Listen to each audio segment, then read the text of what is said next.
Hello everyone, मैं सीमा जैन आज आपको इस वीडियो में रिप्रोडक्टिव हेल्थ के बारे में बताने वाली हूँ।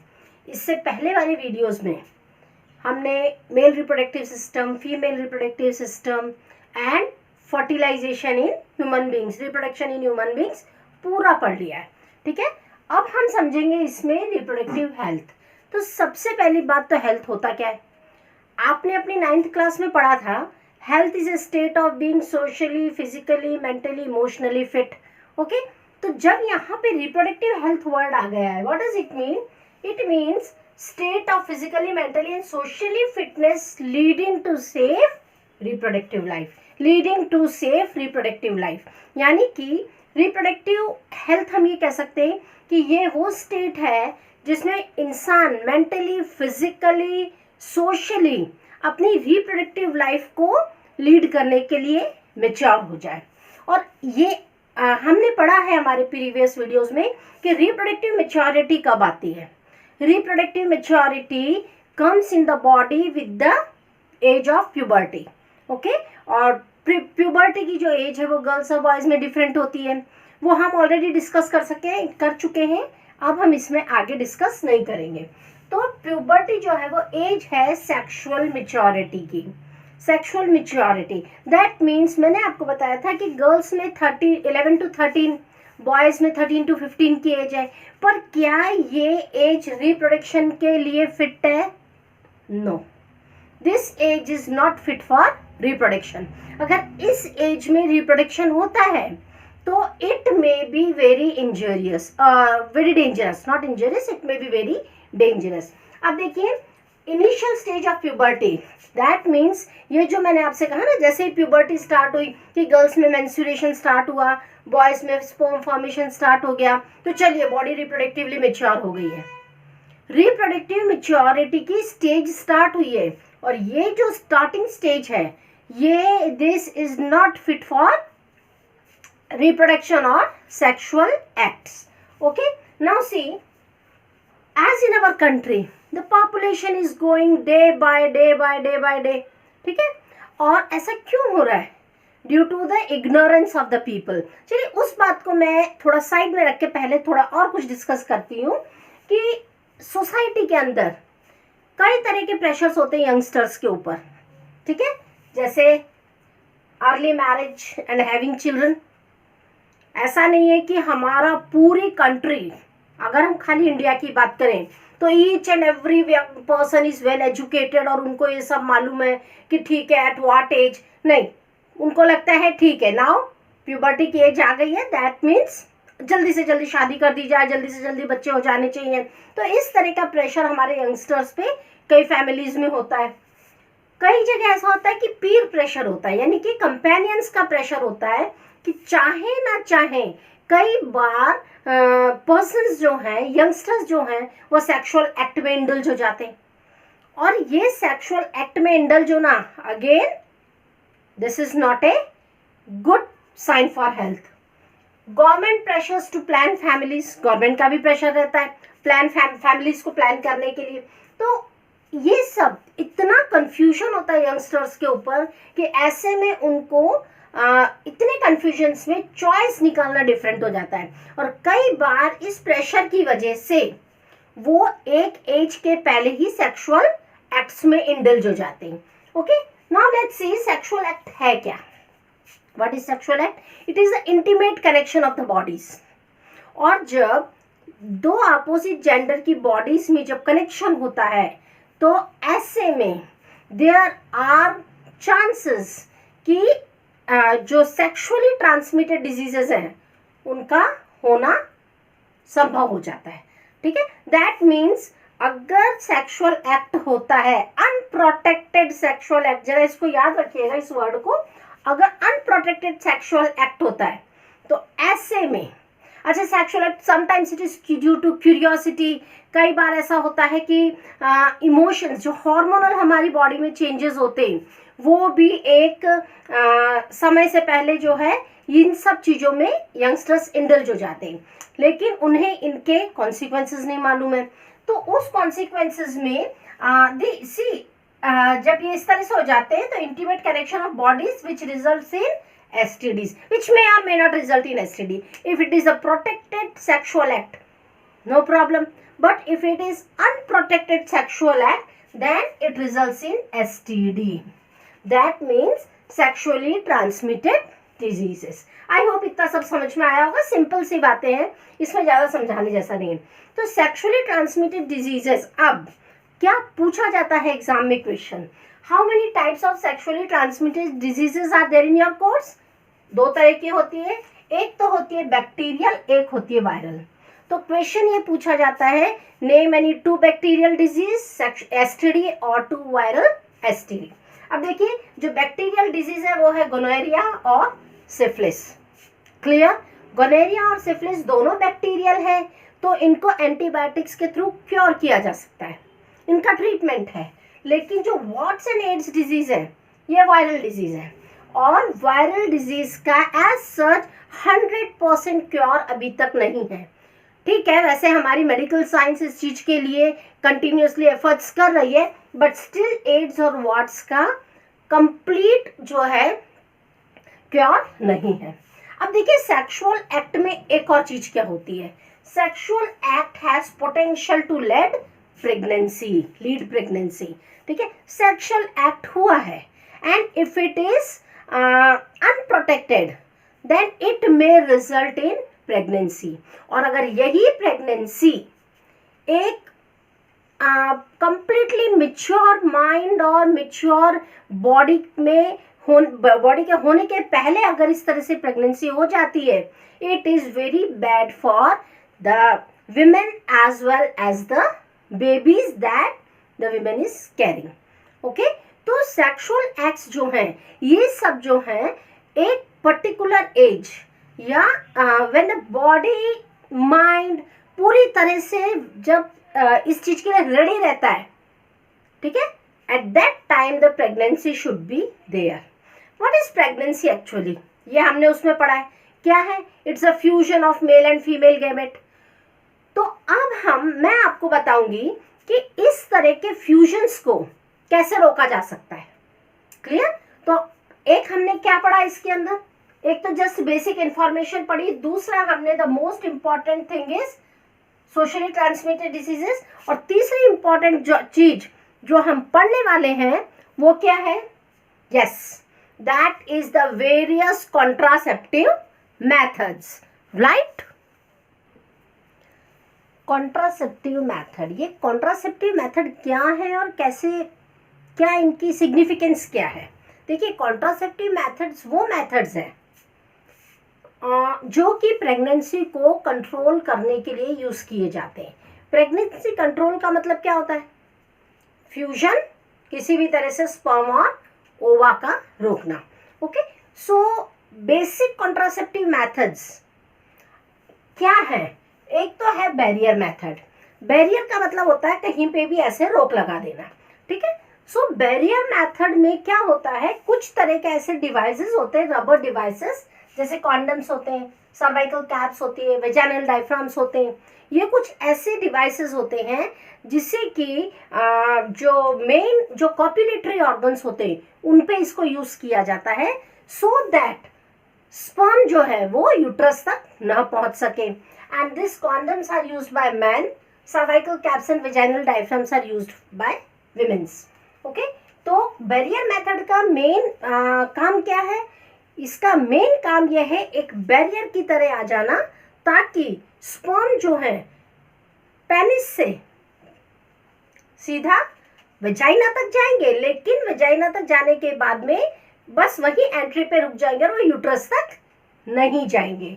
ओके, अच्छा, दूसरी इंपॉर्टेंट बात ये होती है बैरियर मेथड की कि ये प्रिवेंट फ्रॉम STDs, जो सेक्सुअली ट्रांसमिटेड डिजीजेस हैं, तो उससे दोनों पार्टनर को, male as well as female, इन दोनों को सेक्सुअली ट्रांसमिटेड डिजीजेस से भी प्रोटेक्ट करती है. ठीक है, तो ये तो हुआ barrier method. Clear. Second type का मेथड है IUCD method. IUCD is intrauterine contraceptive devices.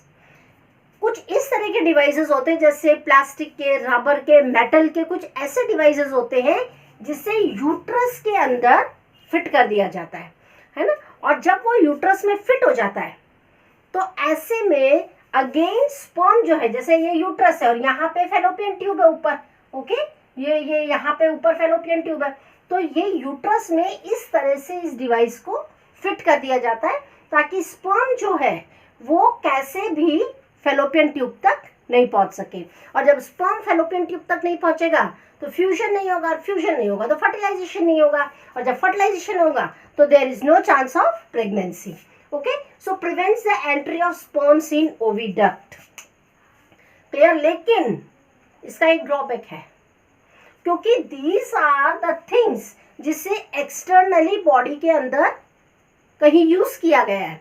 तो यहाँ पे ऐसा होता है कि यूट्रस के अंदर, क्योंकि इसको यूट्रस में लगाया है, तो यूट्रस में इरिटेशन की वजह से कुछ साइड इफेक्ट्स हो सकते हैं। क्लियर। तो क्योंकि ये चीजें ऐसी होती है, हो सकता है किसी बॉडी को सूट करे, किसी बॉडी को सूट ना करे, तो इरिटेशन होने लग जाता है यूट्रस के अंदर, और जिसकी वजह से there may be various types of side effects in the body. Okay, तो ये तो हुआ हमारा barrier method and IUCD method. Third type का method, third type of contraceptive method, वो है केमिकल मेथड। ओके, तो केमिकल मेथड मीन्स ये जो केमिकल्स हैं इनको बॉडी के अंदर डाला जाता है, और ये जो केमिकल्स हैं ये generally they are in the form of oral pills, tablets के फॉर्म में होता है, and these oral pills are taken by womens. Okay, जैसे यहाँ पे मैंने 2 एग्जाम्पल दिए, i pill is there, T72 is there. Okay, तो ये जो केमिकल्स होते हैं, these chemicals are in the form of oral pills. ये पिल्स क्या करते हैं, ये केमिकल्स बॉडी में जाके क्या करते हैं, ये हार्मोनल को जो है, हार्मोनल बैलेंस को चेंज कर देते हैं। क्लियर। हार्मोनल बैलेंस को चेंज करते हैं and stops the egg formation, और बॉडी के अंदर एग का formation of egg, that means ovulation को स्टॉप कर देते हैं। जब एग बनेगा ही नहीं तो स्पर्म किससे फ्यूज होगा। ओके, हो गया यहाँ पे फर्टिलाइजेशन स्टॉप हो गया, फर्टिलाइजेशन नहीं हो रहा है, तो यही तो करना था, किसी भी तरह से फ्यूजन को रोकना है। तो इस तरह से केमिकल मेथड जो है वो हार्मोनल बैलेंस को चेंज करता है और उसके बाद एग का फॉर्मेशन को रोक देता है। और जब एग का फॉर्मेशन नहीं होता तो कितने भी स्पर्म्स बॉडी के अंदर एंटर हो फीमेल बॉडी में, नो मैटर, क्योंकि एग नहीं है तो फ्यूजन नहीं होगा। लेकिन इसका एक बहुत बड़ा साइड इफेक्ट है। साइड इफेक्ट क्या है, क्योंकि ये हार्मोन्स के बैलेंस को डिस्टर्ब करता है, बॉडी के अंदर हार्मोन्स के बैलेंस को डिस्टर्ब करता है, तो कई तरह का साइड इफेक्ट्स हो सकता है। जैसे टैबलेट लेने के बाद जी घबराना है, एंजाइटी है, चिड़चिड़ापन है, और इस तरह के सारे जो है बेसिक फीचर्स जो है फीमेल बॉडीज में देखने को मिल सकते हैं, क्योंकि बॉडी का हार्मोन्स चेंज होना, डिस्टर्ब होना, चेंज तो नहीं होते, डिस्टर्ब हो जाते हैं, और डिस्टर्ब होते हैं तो डेफिनेटली वो पूरी बॉडी के ऊपर इफेक्ट करते हैं। सो ये इसके ड्रॉबैक्स होते हैं। अगला है सर्जिकल मेथड।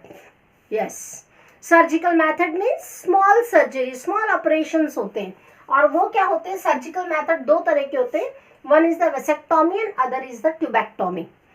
वेसेक्टोमी जो होता है ये मेल में होता है, ओके, और ट्यूबेक्टोमी जो होता है वो फीमेल में होता है।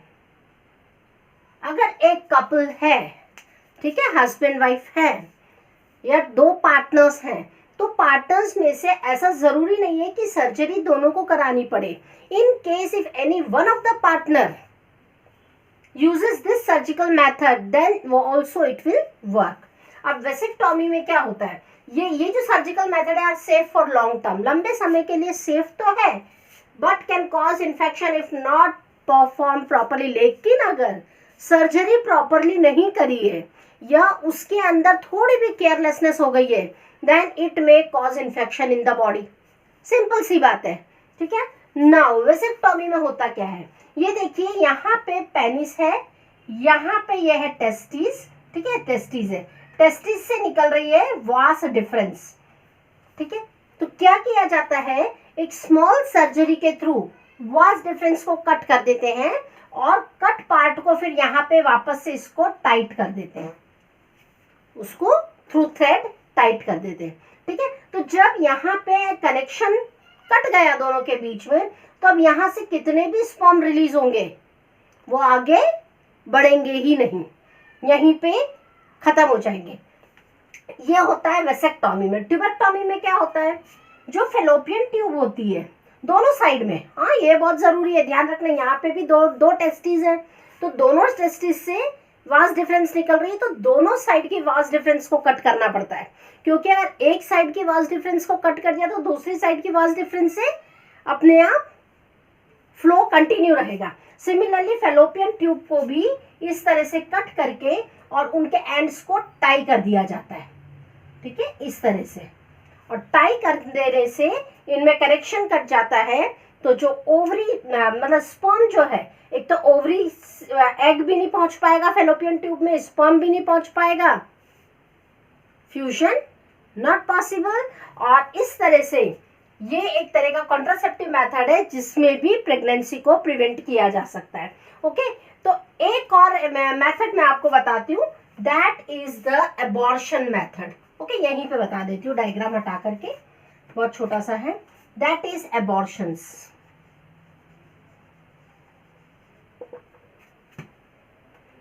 What is abortion?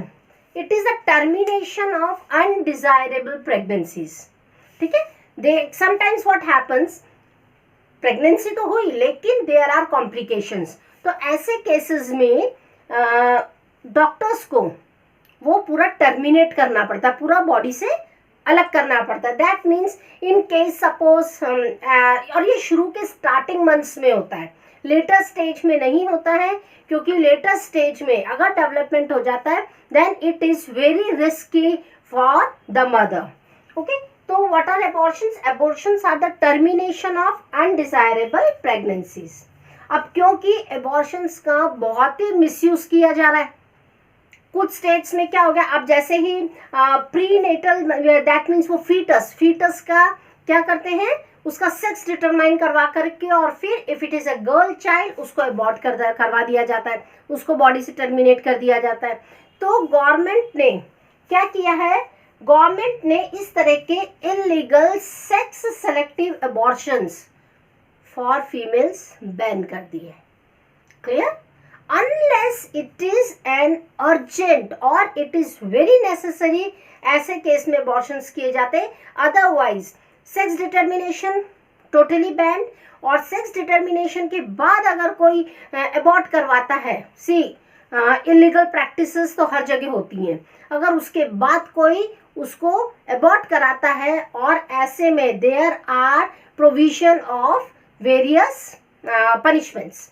ओके, और इसकी वजह से कई स्टेट्स में तो ऐसा हो गया कि ग्रेट डिफरेंस आ गया सेक्स रेशो में, मेल रेशो और फीमेल रेशो, क्योंकि जैसे ही पता चलता है कि यूट्रस के अंदर जो चाइल्ड है वो एक फीमेल, दैट मीन्स वो जो फीटस है that is a female foetus, तो उसको मार दिया जाता है, उसको बॉडी से निकाल करके खत्म कर दिया जाता है। Okay, so this is about the abortions. So students, ये 5 तरीके मैंने आपको बताए हैं। What are those 5 ways? Yes, first is barrier method, second is IUCD method, third is chemical method, fourth is surgical method, and fifth is abortions. Okay, so these are the various methods of contraception. Contraception क्या है? Contraception is the prevention of fusion of male and female gametes. So I hope it is very clear to you. इससे ज़्यादा आपके exams में पूछा नहीं जाता, इससे ज़्यादा आपके कोर्स में है नहीं। Okay, so I hope you enjoyed the video, लेकिन बुक का टॉपिक ज़रूर पढ़े, बहुत अच्छे से एनसीईआरटी की बुक में दिया हुआ है, मैंने उससे बहुत ज़्यादा कुछ नहीं पढ़ाया है, कुछ एग्जाम्पल ज़रूर आपको एक्स्ट्रा दिए हैं, इससे ज़्यादा मैंने कुछ नहीं पढ़ाया है। आप अपनी बुक के इस टॉपिक को एक बार ज़रूर से देखें, वीडियो देखिए, एंजॉय कीजिए वीडियो को और अच्छे से अच्छे मार्क्स लेके आइए। Okay, then good bye.